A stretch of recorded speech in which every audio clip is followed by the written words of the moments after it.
ആദരവായ പ്രവാചകൻ നബി മുഹമ്മദ് മുസ്തഫ സല്ലല്ലാഹു അലൈഹി വസല്ലമ വരുന്ന കാലഘട്ടത്തിലാണ് ഉമർ. ആ ഉമറിന്റെ ഹൃദയത്തിൽ വെളിച്ചമുണ്ടായിരുന്നില്ല. ഏതുവരെ ലാ യസ്ലഹു വലദു ഖത്താബ് ഹത്താ യസ്ലഹു ഹിമാറു ഖത്താബ്.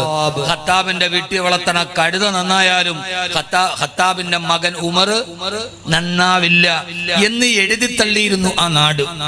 നിങ്ങളൊന്ന് ആലോചിച്ച് നോക്കാൻ. അപ്പൊ ആ മനുഷ്യനേക്കാൾ വലിയ പോക്കറി ആരെങ്കിലും ഉണ്ട്?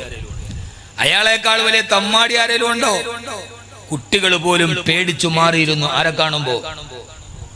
ഉമറിനെ കാണുമ്പോ. ഉമർ എന്ന് പറയുന്ന ഒരു കഥാപാത്രമാണ്. അതിന് സമാനമായ കഥാപാത്രം എന്നെ ലോക ചരിത്രത്തിലില്ല. അബൂബക്കർ റളിയല്ലാഹു തആല അൻഹു മുസ്ലിം ആകുന്നതിന് മുമ്പ് സൽസ്വഭാവിയാണ്. മുസ്ലിം ആയതിനു ശേഷം അതിലേക്കാൾ പത്തര മാറ്റാണ്. ഉസ്മാൻ റളിയല്ലാഹു അൻഹു മുസ്ലിം ആകുന്നതിന് മുമ്പും കള്ളു കുടിച്ചിട്ടില്ല, വ്യഭിചരിച്ചിട്ടില്ല, ചൂതാടിയിട്ടില്ല. മുസ്ലിം ആയതിനു ശേഷം ഏറ്റവും മികച്ച വ്യക്തിത്വമായി. പക്ഷെ ഉമർ അങ്ങനെ ആയിരുന്നില്ല റളിയല്ലാഹു അൻഹു. ചെയ്യാത്തത് മാടിത്തരില്ല. അങ്ങനെ ഒരാൾ വരുമ്പോ നമ്മൾ മനസ്സിൽ അതിന് തത്തുല്യമായൊരു കഥാപാത്രം, ഒരു റൊമാൻറ്റിക് ഭാവനക്ക് പോലും. ഇനിയിപ്പോ വിക്ടർ യൂഗോ ഒരു നാടകം എഴുതിയാൽ ആ നാടകത്തിൽ ഇങ്ങനെ ഒരു കഥാപാത്രത്തെ സൃഷ്ടിക്കാൻ കഴിയില്ല. അതാ ഉമർ. എനിക്ക് ചരിത്രത്തിൽ ഏറ്റവും ഇഷ്ടപ്പെട്ട വ്യക്തിയാണ് ഉമർ. കാരണം ഞാൻ ഹാഫിളായ ഉടനെ ഞാൻ എൻ്റെ പ്രസംഗ ജീവിതം തുടങ്ങുന്നത് ഉമർ റളിയല്ലാഹു തആല ജീവചരിത്രം വായിച്ചിട്ടാണ്. പൊടിപ്പും തങ്ങലും വെച്ച് 18ാമത്തെ വയസ്സിൽ ഞാൻ എൻ്റെ പ്രസംഗം തുടങ്ങുന്ന സമയത്ത് പ്രസംഗിക്കുന്ന ഒന്നാണ് ഉമർ. പക്ഷെ പിന്നീട് പരിചയപ്പെടുമ്പോ എന്റെ ചെറുപ്പക്കാരോട് ഒന്ന് ആലോചിച്ചു നോക്കൂ. ഉമർ എന്ന് പറഞ്ഞാൽ വിട്ടുവീഴ്ചയില്ല, സ്നേഹമില്ല മനസ്സിൽ. ക്രൂരനായ മനുഷ്യൻ. സ്നേഹം എന്ന് പറയുന്ന വിട്ടുവീഴ്ച, ഉദാരത, അല്ലെങ്കിൽ ഒരു എന്താ പറയുക, അലിവ് പോലും ഉമറിന്റെ ഹൃദയത്തിലില്ല. അതാണ് ഉമർ. ആ ഉമർ മാറിയത് എങ്ങനെയാണ്? ഖുർആന്റെ ഒറ്റ ആയത്ത്. വേറെ മാറാനൊന്നും ഉണ്ടായിട്ടില്ല. ആരാ ഉമർ? രാവിലെ ഉക്കാള ചന്തയിലേക്ക് വരും. ആ ചന്ത തുറക്കുന്നതിന് മുമ്പ് ഫുട്പാത്ത് കച്ചവടക്കാരുണ്ട്. നമ്മുടെയൊക്കെ നാട്ടിൽ ഇപ്പൊ ചന്ത നടക്കുമ്പോ, ഇവിടെ ചന്ത നടക്കാറില്ലേ? കൊട്ടുകാട അതോ ചവറയാ? കൊട്ടുകാട് ചന്തയുണ്ട്. അപ്പൊ അവിടെ രാവിലെ മാർക്കറ്റ് തുടങ്ങുമ്പോ അതിന്റെ വെളിയിൽ ഈ വെയിലത്തൊക്കെ നിൽക്കുന്ന ഫുട്പാത്ത് കച്ചവടക്കാരുണ്ടാവും ഇല്ലേ? സർവ്വതും എന്ന് പറഞ്ഞാല് ഈ നമുക്ക് അത്യാവശ്യമുള്ള സാധനങ്ങളൊക്കെ വെളിയിൽ വിൽക്കുന്ന സർവ്വ ആളുകളും ഫുട്പാത്ത് കച്ചവടക്കാർ. ആ ഫുട്പാത്ത് കച്ചവടക്കാരെ പോലെ ഉക്കാള ചന്തയിൽ കുറെ കച്ചവടക്കാരുണ്ട്. അവർ രാവിലെ നേരം പുലർന്നതേയുള്ളൂ. സാധനങ്ങളൊക്കെ എടുത്ത് വെളിയിലേക്ക് അടുക്ക് വെക്കുകയാണ്. ആ സമയത്താണ് മക്കയിലെ ഏറ്റവും വലിയ അതിപ്രശസ്തനായ ഗുണ്ട അവിടേക്ക് കടന്നു വരുന്നത്. ഖത്താബിന്റെ മകൻ ഉമർ സാധനങ്ങൾ പറക്കി വെക്കാൻ. ആ പറക്കി വെക്കുന്നവന്റെ മുമ്പിൽ വന്നിട്ട് പറഞ്ഞു, എടുക്കടാ 20 ദിർഹം. അയാള് ദയനീയതയോടുകൂടി ഫുട്പാത്ത് കച്ചവടക്കാരൻ ഉമറിന്റെ നേരെ നോക്കിയിട്ട് പറഞ്ഞു, ഉമറെ, കച്ചവടം തുടങ്ങിയിട്ടില്ല, ആളുകൾ വരാൻ തുടങ്ങിയിട്ടില്ല, സാധനങ്ങൾ എടുത്തിട്ട് ഞാൻ നിരത്തി വെക്കാൻ തുടങ്ങിയതേയുള്ളൂ. എന്റെ കയ്യിൽ ഒരു ദിർഹം പോലും ആദ്യത്തെ കൈനീട്ട കച്ചവടം കിട്ടിയിട്ടില്ല. ഉമറെ, നീ പോയിട്ട് ഒരു 20 മിനിറ്റ് കഴിഞ്ഞു വന്നാൽ എന്തെങ്കിലും കച്ചവടം നടക്കും. ആ കച്ചവടത്തിൽ നിന്ന് കിട്ടുന്ന ആദ്യത്തെ പൈസ നിനക്ക് ഞാൻ തന്നേക്കാം ഉമറെ എന്ന് ഉമറിന്റെ സ്വഭാവം അറിയാവുന്ന കച്ചവടക്കാരൻ പേടിച്ച് പറച്ച് കൈകുപ്പിയിട്ട് ഉമറിനോട് പറഞ്ഞു. അന്ന് ഉമർ റളിയല്ലാഹു അൻഹു ആയിട്ടില്ല. ഞാൻ പറഞ്ഞ മനസ്സിലായ? ഉമറെ, നീ പോയിട്ട് വാ. കൈനീട്ടം പോലും വിറ്റിട്ടില്ല ഉമറെ. നിങ്ങളൊന്ന് ഹൃദയത്തിലേക്ക് ഇറക്കി. ആ ഉമറിന് കൈനീട്ടം പോലും വിറ്റിട്ടില്ല ഉമറെ. ഇവിടത്തൊക്കെ ഏത് ഗുണ്ടയാണെങ്കിലും ചിലപ്പോ കത്തി ഒന്ന് മീശലൊക്കെ വരച്ചിട്ട് 20 മിനിറ്റ് കഴിഞ്ഞ് ഞാൻ വരും, തന്നില്ലെങ്കിൽ കൊടല് ഞാൻ ഊരിയെടുക്കും. അല്ലേ? നമ്മുടെ നാട്ടിലെ കുറച്ച് പേടിപ്പെടുത്തുന്ന ആളുകൾ, കുറച്ച് വീരവാദം പറഞ്ഞ ആളുകൾ അങ്ങനെയല്ലേ പറയാ? നിങ്ങളെ കണ്ടിട്ട് നിങ്ങളുടെ മുഖം കണ്ടിട്ട് ഒന്നും നിങ്ങൾക്ക് പരിചയമില്ല, നിങ്ങൾ വല്ലാത്ത മുത്തക്കിങ്ങളാണല്ലേ, ഇതൊന്നും കേട്ടിട്ട് ഒരു പരിചയവും നിങ്ങൾക്ക് ഇല്ലാത്ത മാതിരി. യഥാർത്ഥത്തിൽ ഒരാൾ ഏറ്റവും അതിക്രൂരനും അങ്ങനെയല്ലേ പറയൂ. ഉമറിനോട് കൈയാദിച്ചിട്ട് പറഞ്ഞു, ഉമറെ, ആദ്യത്തെ കൈനീട്ടം പോലും വിറ്റിട്ടില്ല, നീ പോയിട്ട് 20 മിനിറ്റ് കഴിഞ്ഞ് തിരിച്ചു വാ ഉമറെ. ഉമർ എന്ത് ചെയ്തെന്നറിയോ? അരയിൽ കിടക്കുന്ന മൂർച്ചയുള്ള വാള് വലിച്ചൂരി ആ കച്ചവടക്കാരന്റെ കഴുത്തിലെ കാഞ്ഞുവെട്ടി. അയാളുടെ ശിരസറ്റ കമന്നം മറുഭാഗത്തേക്ക് മലന്നു വീണപ്പോ ആ മലന്നു വീണ മനുഷ്യന്റെ കയ്യിലേക്ക് വലത്തെ വലത്തെ കാലുകൊണ്ട് ചവിട്ടി ഇടത്തെ കയ്യിലിരിക്കുന്ന കത്തി കൊണ്ടവന്റെ കൈപ്പത്തിയിൽ കുത്തി ആ കൈ മുകളിലോട്ട് വലിച്ചെടുത്ത കയ്യെ കത്തിയിൽ കുത്തിയിട്ട് വാളിന്റെ തലപ്പത്ത് കുത്തിയിട്ട് പൊക്കിയെടുത്ത ആ കയ്യിൽ ഇടത്തെ കൈ കൊണ്ട് പിടിച്ച് ആ മനുഷ്യന്റെ ശിരസറ്റ കബന്ധം ചോരയിൽ കുളിച്ചു കിടക്കുന്ന കച്ചവടക്കാരന്റെ വലത്തെ കയ്യിലെ തള്ളവരൽ തന്റെ വാളുകൊണ്ട് വെട്ടിയെടുത്ത് ആ വെട്ടിയെടുത്ത തള്ളവരൽ തന്റെ കഴുത്തിൽ കിടക്കുന്ന മാലയിൽ ഒരു മുള്ളുകൊണ്ട് കോർത്ത് കഴുത്തിൽ മാലയിൽ കെട്ടിത്തൂക്കിയിട്ടു.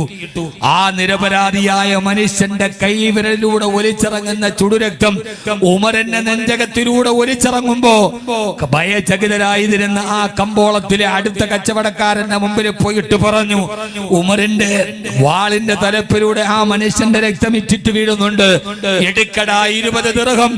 ആ മനുഷ്യൻ പേടിച്ചരണ്ട് തന്നെ മടിശീലയിൽ നിന്ന് ദിർഹം എടുത്ത് ഉമറിന്റെ കയ്യിലോട്ട് കൊടുത്തപ്പോ അവിടെ നിൽക്കുന്ന മുഴുവൻ കച്ചവടക്കാരുടെ നേരെ നോക്കിയിട്ട് വാളു ചുരട്ടിയ ഉമർ, ഈ ഉമറിന് ഇപ്പോൾ 20 ദിർഹം തന്നില്ലെങ്കിൽ എന്റെ മാലയുടെ മുള്ളിൽ കോർത്ത് കിടക്കുന്നത് അടുത്തത് നിന്റെ തള്ളവരലാകുമെന്ന് പറയാതെ പറഞ്ഞ ഖത്താബിന്റെ മകൻ ഉമർ, മനസ്സിലെ അറിവില്ലാത്ത ഉമർ, വിട്ടുവീഴ്ചയില്ലാത്ത സ്നേഹം കരുണയെന്തെന്ന് വികാരമറിഞ്ഞില്ലാത്ത ഖത്താബിന്റെ മകൻ ഉമർ, ഈ ഉമറാണ് ഊരിപ്പിടിച്ച വാളുമായിട്ട് അല്ലാഹുവിന്റെ റസൂലിന്റെ കഴുത്ത് വെട്ടാൻ പോകവേ ആ പോകുന്ന വഴിയിലാണ് സഹോദരി ഫാത്തിമയുടെ വായിൽ നിന്നൊരു വാക്ക് കേൾക്കുന്നത്, ബിസ്മില്ലാഹിർ റഹ്മാനിർ റഹീം, ത്വാഹ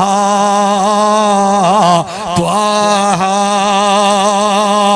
അതേവരെ അറബി ഭാഷയിൽ താൻ സംസാരിച്ചു കൊണ്ടിരുന്ന 2 അക്ഷരങ്ങൾ കൂട്ടിച്ചേർത്തിട്ട് സഹോദരി ഫാത്തിമയുടെ നാവിലൂടെ ഒരു ശബ്ദം വരുമ്പോ ഉമർ ചിന്തിച്ചു, പത്ര ഇത് എന്തോ ഒരു സുന്ദരമാണ് ഇത് കേൾക്കാൻ. കാട്ടാളന്റെ കാലിൽ ചങ്ങല കെട്ടിട്ടതുപോലെ പിടിച്ചു നൽകിയപ്പോ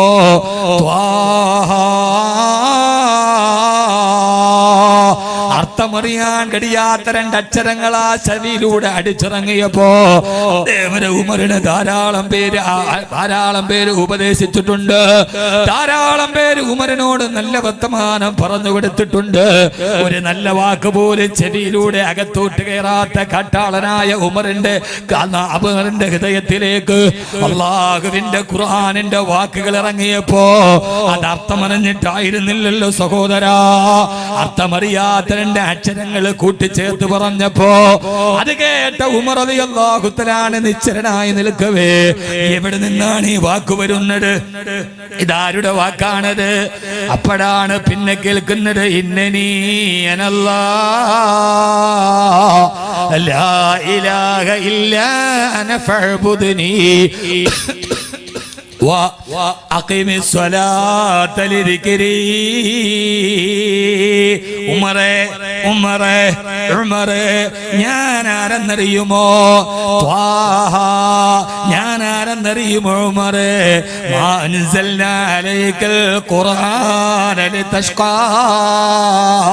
ഉമറേ ഈ ഖുർആനിനെ ഞാൻ അവതരിപ്പിച്ചത് നീ പരാജയപ്പെട്ടു പോകാതിരിക്കാനാണ്, നീ ജീവിതത്തിൽ തോൽക്കാതിരിക്കാനാണ് ഉമറേ, നീ പരാജയപ്പെട്ടു പോകാതിരിക്കാനാണ് ഉമറേ ഈ ഖുർആനിനെ ഞാൻ അവതരിപ്പിച്ചത്. അസുരനായ കാട്ടാളനായ ഉമറിന് തോന്നി ഞാൻ പരാജയത്തിലാണല്ലോ, ഞാൻ വ്യഭിചാരത്തിലാണല്ലോ, ഞാൻ മദ്യപാനത്തിലാണല്ലോ, എല്ലാം നഷ്ടപ്പെട്ട ജീവിതമാണല്ലോ എന്റേത്. 6 അടി മണ്ണിലേക്ക് പോയാലും പിന്നെ എന്റെ അവസ്ഥ ഏതാ? സഹോദരാ, 20 ദിർഹം ചോദിച്ചിട്ട് അരമണിക്കൂർ കഴിഞ്ഞു വരാൻ പറഞ്ഞവന്റെ കൈവിരൽ വെട്ടിയെടുത്തിട്ട് കഴുത്തിന് മാലയായി കോത്തിട്ട ഉമറാണ്. ഈ ഒരൊറ്റ വാക്ക് കേട്ടപ്പോ പിന്നെ ഉമറാരായി മാറിയെന്നറിയുമോ? ചരിത്രം വിശദീകരിച്ചു പറയലുണ്ട്, യാതൊരുവിധ ലക്ഷ്യത്തിന് പെട്ടതല്ല. പാതിരാവിന്റെ നിശബ്ദതയിൽ കിടന്നു പോകുമ്പോ തന്റെ തലയുടെ മുകൾ ഭാഗത്ത് ഗോതമ്പ് മാവ് ചുവന്നുകൊണ്ട് പാവപ്പെട്ടവർക്ക് ഭക്ഷണം കൊടുത്ത ഗർഭിണികളായ അഭയാർത്ഥികൾ വരുമ്പോ പാതിരാത്രിയിൽ ഉറക്കമളച്ച് അവർക്ക് കൂട്ടുനിന്ന പാവപ്പെട്ട രോഗികളെ സംരക്ഷിക്കാൻ പാതിരാത്രിയിൽ ഉറക്കമളത്ത് യാത്ര ചെയ്ത ഉമർ പിന്നീട് ഉമറിന് രാത്രിയിൽ ഉറക്കമില്ലത്രേ. അപ്പോഴാണ് കൂട്ടുകാര് പറഞ്ഞത്, ഉമറേ എന്തിനാണ് ഉമറേ, എന്തിനാണ് ഉമർ ഇങ്ങനെ ഉറക്കമുളക്കുന്നത് എന്തിനാണ് ഉമറേ? എത്രയോ മാസങ്ങളായി നിങ്ങൾ ഉറങ്ങിയിട്ട് ആളുകൾക്ക് ഭക്ഷണം കൊടുക്കാൻ, രോഗികളെ പരിഹരിക്കാൻ എത്രയോ നാളുകളായി നിങ്ങൾ കഷ്ടപ്പെടുകയാണ്. അതുകൊണ്ട് ഇന്നെങ്കിലും നിങ്ങൾ പോയി ഉറങ്ങണേ. ഇന്ന് നിങ്ങൾ ചെയ്യുന്ന ജോലി ഞങ്ങൾ ചെയ്തു കൊള്ളാം എന്ന് കൂട്ടുകാർ വന്ന് പറയവേ ഉമർ റളിയല്ലാഹു തആല പറഞ്ഞ ഒരു മറുപടിയുണ്ട്. എന്നെ ചതിക്കല്ല കൂട്ടുകാരെ, എന്നെ നിങ്ങൾ നരകത്തിലോട്ട് വലിച്ചെറിയുകയാണോ? ഉമറേ, നിനക്ക് നരകമോ? ആ സമയത്താണ് നെഞ്ചിലടിച്ചിട്ട് ഉമർ പറഞ്ഞത്, എന്തിനാണ് പാതിരാത്രിയിൽ ഞാൻ ഈ ഗോതമ്പ് ചുമക്കുന്നതെന്നറിയുമോ? പാവപ്പെട്ട രോഗികളുടെ മലവും മൂത്രവും കഴുകുന്നത് എന്തിനെന്നറിയുമോ? ഉമറിന്റെ ഭൂതകാലത്തിന്റെ രാത്രികൾ നല്ലതായിരുന്നില്ല. എനിക്ക് മദ്യപിക്കാത്ത രാത്രി ഉണ്ടായിരുന്നില്ല, എനിക്ക് വ്യഭിചരിക്കാത്ത രാത്രി ഉണ്ടായിരുന്നില്ല. ഹബീബായ നബി മുഹമ്മദ് മുസ്തഫ സല്ലല്ലാഹു അലൈഹി വസല്ലമയുടെ ചാരത്ത് വന്ന് മുസ്ലിമാകുന്നത് വരെ ഉമർ വ്യഭിചരിക്കാത്ത രാത്രിയില്ല, ഉമർ മദ്യപിക്കാത്ത രാത്രിയില്ല. അതുകൊണ്ട് ഞാൻ ഇന്നലകളിൽ ചെയ്തു പോയ രാത്രികളുടെ തെറ്റുകൾക്ക് പകരം ചെയ്യാനാണ് ഞാൻ ഈ രാത്രികളിലെ നന്മകൾ ചെയ്യുന്നതെന്ന് പൊട്ടിക്കരഞ്ഞുകൊണ്ട് പറഞ്ഞ ഉമർ റളിയല്ലാഹു തആല അൻഹു അവസാനം മദീനത്തെ പള്ളിയിൽ മരിക്കുന്നതിന് തൊട്ടു മുമ്പ് ഖുത്ബ ഓതുമ്പോ ആ ഖുത്ബയിൽ വെച്ചിട്ട് ദുആ ചെയ്യുകയാണ്, അല്ലാഹുവേ അല്ലാഹുവേ അല്ലാഹുവേ അല്ലാഹുമ്മ ർസുഖ്നി ഷഹാദതൻ ഫീ ബലദി റസൂലിക. അല്ലാഹുവേ അല്ലാഹുവേ, എനിക്ക് മരിക്കുന്ന സമയം ഹബീബായ നബി തങ്ങളുടെ മദീനയിൽ കിടന്ന് ഷഹീദായി മരിക്കണം റബ്ബേ. ഉമറിന്റെ അവസാനത്തെ ആഗ്രഹം ഇതാണ്. എന്റെ പ്രിയപ്പെട്ട ചെറുപ്പക്കാരോട്, എന്റെ പ്രിയപ്പെട്ട ശുഭിത യൗവനത്തോട് ആരൊക്കെയോ പറയുന്നത് കേട്ട് അന്ധകാരത്തിന്റെ വിളനിലങ്ങളിലൂടെ നടന്നുപോയ, ശപിക്കപ്പെട്ട നിഷ്ക്രിയത്വത്തിന്റെ ഇരുണ്ട തുരുത്തുകളിലൂടെ നടന്നുപോയ അന്ധവിശ്വാസങ്ങളെയും അശ്ലീലങ്ങളെയും അനാചാരങ്ങളെയും ഹൃദയത്തിലോട്ട് ചേർത്ത് വെച്ച എന്നെ ആരും ഉപദേശിക്കണ്ടടാ എന്ന് പറഞ്ഞ ക്ഷുഭിത യൗവനമേ, ഈ കാട്ടാളനായ ഉമറിന് മരിക്കുന്ന സമയത്ത് ഏറ്റവും വലിയ ആഗ്രഹം ഏടെന്നറിയോ? എനിക്കെന്റെ ഹബീബായ മുത്തിന്റെ മദീനയിൽ കിടന്ന് മരിക്കണം. ഏത് മുത്തെന്നറിയുമോ? കഹ്ഫുൽ വറാ ശംസുൽ ളുഹാ ബദറുദ്ദുജാ. ആരുടെ കഴുത്ത് വെട്ടാൻ കത്തിയുമെടുത്തിട്ട് പോകുമ്പോഴാണോ ഞാൻ ഇസ്ലാമിന്റെ വെളിച്ചം കണ്ടത്? ആരുടെ കഴുത്ത് വെട്ടാനാണോ ഞാൻ എന്റെ ജീവിതത്തിൽ ഇറങ്ങി തിരിച്ചത്? അതേ നേതാവിന്റെ ചാരത്ത് കിടന്ന് എനിക്ക് മരിക്കണം. സഹാബത്തിനോട് ദുആ ചെയ്യുമ്പോ സഹാബത്ത് ആമീൻ പറയുന്നില്ല.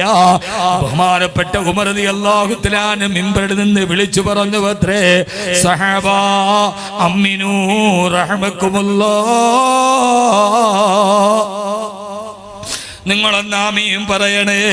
ഇത് ഉമറിന്റെ അവസാനത്തെ ആഗ്രഹമല്ലേ? നിങ്ങളൊന്ന് ആമീൻ പറയാത്തതെന്താ? ഉമറെ, എങ്ങനെയാണ് ആമീൻ പറയുന്നത്? നിന്റെ ആഗ്രഹം നടക്കില്ലല്ലോ ഉമറെ. യുദ്ധം ചെയ്താലല്ലേ ഷഹീദാവാൻ പറ്റൂ. മദീനയിൽ യുദ്ധം പാടില്ലല്ലോ ഉമറെ. പിന്നെങ്ങനെയാ മദീനയിൽ നീ ഷഹീദാവുക? മദീനയിൽ വെച്ച് പിതാവിന്റെ കൊലപാതകയെ കണ്ടാൽ പോലും യുദ്ധം ചെയ്യരുതെന്നല്ലേ? മദീന എത്രയേറെ പവിത്രമല്ലേ? പക്ഷേ ഉമർ റളിയല്ലാഹു അൻഹു നിരാശനായില്ല. സഹോദരാ, എപ്പോഴും ദുആ ചെയ്തു, റബ്ബേ എനിക്ക് എന്റെ ഹബീബായ മുത്തിന്റെ മദീനയിൽ രക്തസാക്ഷിയായിട്ട് മരിക്കണം. അതുകൊണ്ടാണല്ലോ സുബഹി നമസ്കാരത്തിന് പള്ളിയിലേക്ക് പോകുമ്പോ അതിന് തലേ ദിവസം ചന്തയിലൂടെ മരിക്കുന്നതിന്റെ തൊട്ട് തലേ ദിവസം ചന്തയിലൂടെ നടക്കുമ്പോ അബൂ ലുലുഅ എന്ന മജൂസിയെ കണ്ടു. ഉമർ റളിയല്ലാഹു അൻഹു സഹാബത്തിന്റെ കൂടെ നടക്കാണ്. ചോദിച്ചു, അബൂ ലുലുഅ, നീ ഒരു ആസുകല്ലുണ്ടാക്കി എന്ന് പറയുന്നത് കേട്ടല്ലോ. അബൂ ലുലുഅ പറഞ്ഞു അത്രേ, ഞാനൊരു ആസുകല്ലുണ്ടാക്കിയിട്ടുണ്ട്. അതിന്റെ പ്രസിദ്ധി നാളെ ലോകം മുഴുവനും വ്യാപിക്കും ഉമറേ. ഭീഷണിയുടെ സ്വരത്തിൽ പറഞ്ഞപ്പോ ഉമർ റളിയല്ലാഹു അൻഹു സഹാബത്തിനോട് പറഞ്ഞു, സഹാബാ, ഇവൻ എന്നെ ഭീഷണിപ്പെടുത്തുകയാണോ എന്ന് പറഞ്ഞതിന്റെ പിറ്റേ ദിവസം പള്ളിയിലെ സുബഹി നമസ്കാരത്തിന് പോകുമ്പോഴാണ് ഉമർ റളിയല്ലാഹു തആല നിസ്കാരത്തിൽ കൈകെട്ടി നിൽക്കുകയാണ്. ഒന്നാമത്തെ റക്അത്ത് പൂർത്തിയായി. രണ്ടാമത്തെ റക്അത്തിലോട്ട് കിടക്കുമ്പോഴാണ് അബൂ ലൂലാ പാഞ്ഞെടുക്കുന്നത്. ഇരട്ട തലയുള്ള ഇരട്ട മൂർച്ചയുള്ള രണ്ട് ഭാഗത്ത് ഇരുതല മൂർച്ചയുള്ള കടാര കൊണ്ട് ആദ്യം വയനെഞ്ചിലേക്ക് ആഞ്ഞുകുത്തി. ഉമർ റളിയല്ലാഹു തആല അൻഹുവിന്റെ പൊക്കിളിന്റെ മുകൾ ഭാഗത്തേക്ക് ആഞ്ഞുകുത്തി. ആ കുത്തിയ ഭാഗത്തിലൂടെ കുടൽമാലകളെ കീറി മുറിച്ച് കത്തിയുടെ ഒരു ഭാഗം അകത്തേക്ക് കയറി.